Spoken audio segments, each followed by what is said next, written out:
صدر محفل Honorable Consul General of Pakistan جناب معین الحق صاحب، جناب مدبر رضوی صاحب، جناب شمس جیلانی صاحب، جناب علی عثمان صاحب، اور اس کانفرنس کے روح رواں جناب محمد اکبر صاحب، میں ممنون ہوں کہ کینیڈا کے اس غربی نقطے پر شاید میرا یہ قیاس ہے، کیونکہ میں عام طور سے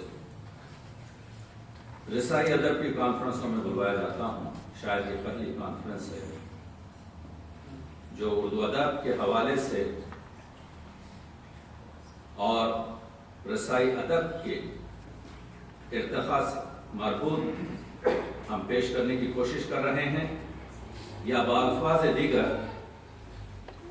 حسن یوسف کو بازار مصر میں پیش کر رہے ہیں۔